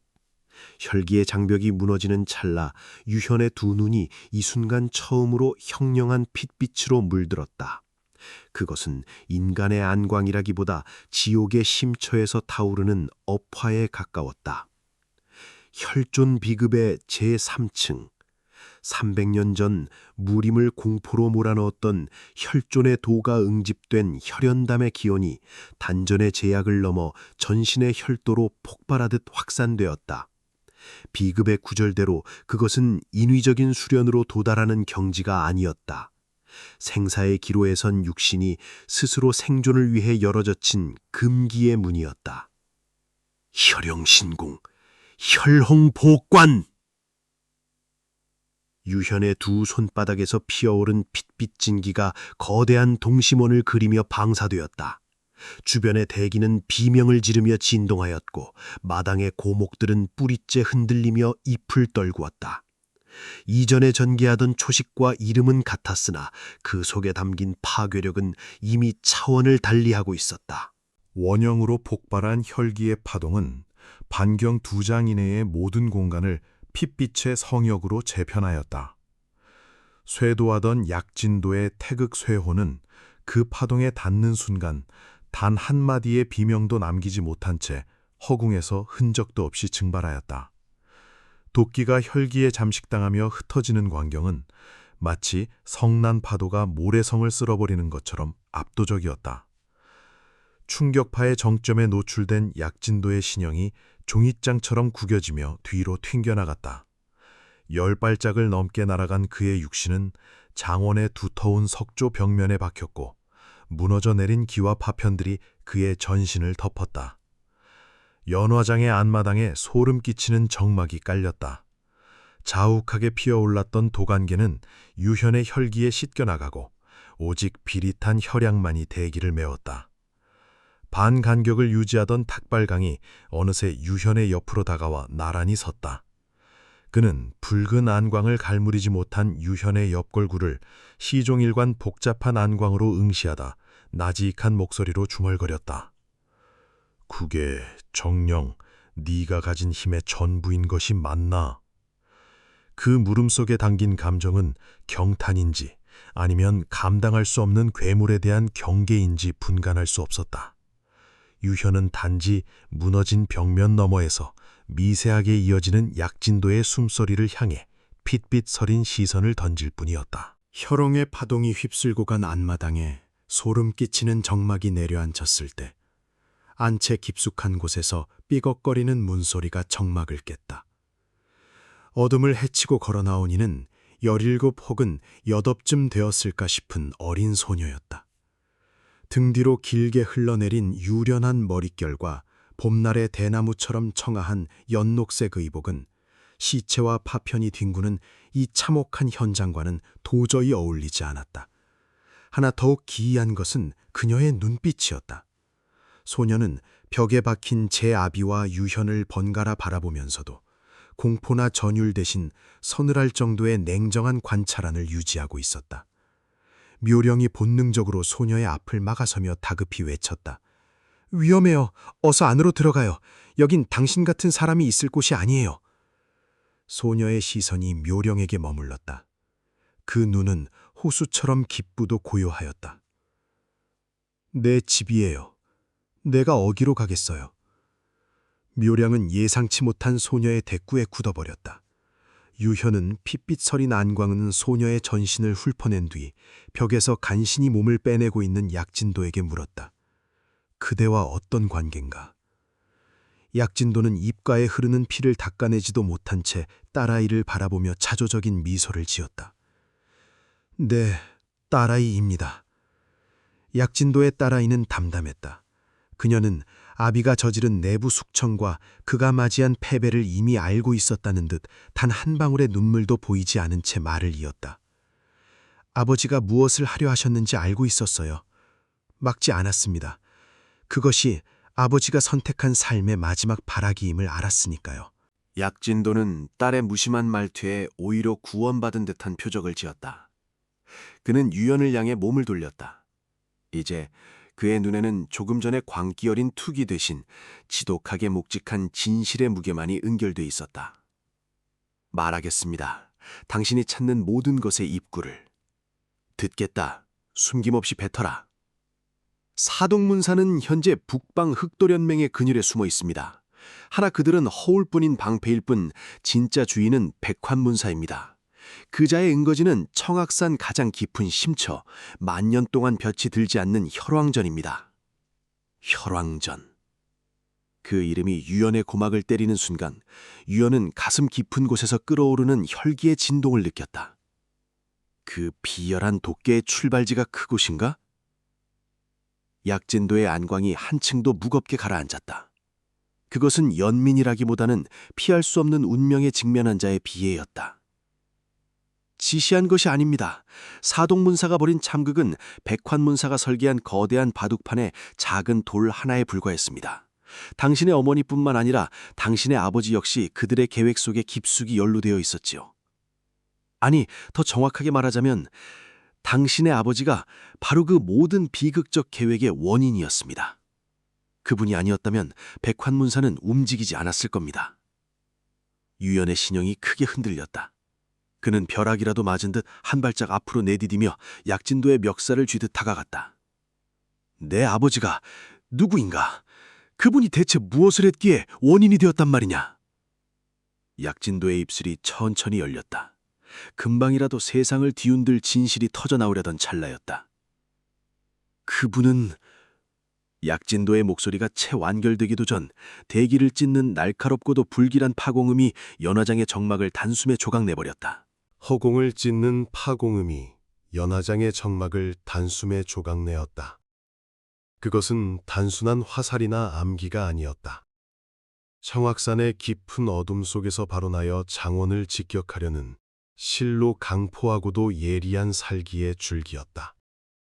약진도의 입술이 채 다물어지기도 전 유연보다 먼저 몸을 날린 것은 반간격 뒤를 지키던 닭발강이었다. 귀혼 일겸! 닭발강의 잔검이 허공에 기괴한 궤적을 그리며 춤을 추었다. 하나의 검격이 마치 떠돌던 혼이 제자리를 찾아 돌아오듯 무한한 회전을 거듭하며 바음 공격의 위력을 배가시켰다. 홍채 연환검법의 극이라 불리는 최고 초식이 펼쳐지는 순간 달빛 아래 무지갯빛 검기 고리 3개가 겹쳐지며 장벽을 형성했다. 쾅! 외부에서 날아온 살기가 검기 고리에 가로막혀 비명을 지르며 청악산 방향으로 튕겨나갔다. 닭발강은 추격하지 않았다. 그는 쇄도하던 기운의 잔향을 응시하며 천천히 검을 거두었다. 유연의 시선이 그를 꿰뚫을 듯 머물렀다. 대답을 요구하는 침묵의 압박이었다. 혈왕전의 자들이다. 우리의 움직임을 그들이 놓칠 리 없지. 닭발강의 음성이 이전보다 더욱 묵직하게 가라앉았다. 유연이 한 발짝 다가서며 그의 눈동자를 직시했다. 당신은 대체 누구인가? 침묵의 무게가 장원을 짓누르던 찰나 닭발강이 천천히 손을 들어 얼굴을 가리고 있던 흑건을 내렸다. 드러난 안면은 30 중반의 강건한 사나이였다. 뚜렷한 이목구미와 만년설산의 정기를 품은 듯한 깊은 눈매는 보는 이로 하여금 절로 고개를 숙이게 하는 위엄이 서려 있었다. 어째서 왜 저 얼굴이 이토록 낯이 익은 거지? 뒤에 서 있던 묘령이 숨을 들이키며 중얼거렸다. 기억의 심연 어딘가를 건드리는 기묘한 기시감이었다. 닭발강은 유연의 안광을 피하지 않은 채 대답했다. 내 이름은 닭발강. 지금은 그저 청악산과 깊은 원한으로 얽힌 자라고만 해두지. 나머지는 혈왕전의 문이 열릴 때 알게 될 것이다. 유연의 입술이 냉소적으로 뒤틀렸다. 믿을 이유가 없다. 없겠지.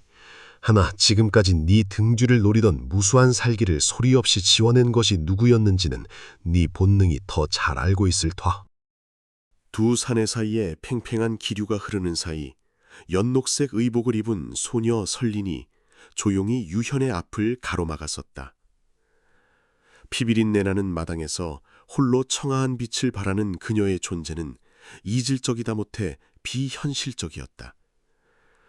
그녀는 무너진 벽면 아래서 숨을 고르는 아버지를 등 뒤에 숨기며 유현을 응시했다.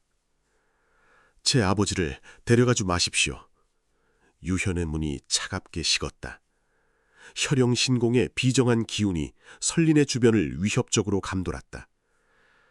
약진도는 천살문의 괴수로서 수많은 악행을 지휘한 자다. 그 대가는 오직 피로만 치를 수 있다. 알고 있어요. 아버지가 짊어진 죄업의 무게가 얼마나 참혹한지도. 하나 그 죄는 제가 이곳 연화장에서 해결하겠습니다. 아버지는 이미 죽은 것이나 다름없는 분이니까요. 설린의 눈빛에는 흔들림이 없었다. 그것은 혈육에 대한 맹목적인 애정이라기보다 몰락해가는 가문을 홀로 지탱하려는 마지막 존엄과도 같았다. 유현은 설린의 눈을 통해 그녀가 아비의 죄를 대신 짊어질 각오가 되어 있음을 읽어냈다. 고개를 돌려 바라본 약진도 역시 딸의 눈을 마주하며 모든 것을 포기한 듯 고개를 끄덕이고 있었다. 유현은 더 이상 그들에게 관심을 두지 않고 몸을 돌렸다. 구차한 복수보다 시급한 것은 어머니를 죽이고 아버지를 음모에 빠뜨린 거대한 악의 실체였다. 사동문사, 그리고 그 배후의 백환문사. 모든 인과의 실타래가 청악산 심처 혈왕전으로 이어지고 있었다. 유현의 흑보자락이 밤바람에 휘날리며 산을 향해 뻗어나갔다. 진실은 이제 손을 뻗으면 닿을 거리에서 핏빛 아가리를 벌리고 있었다.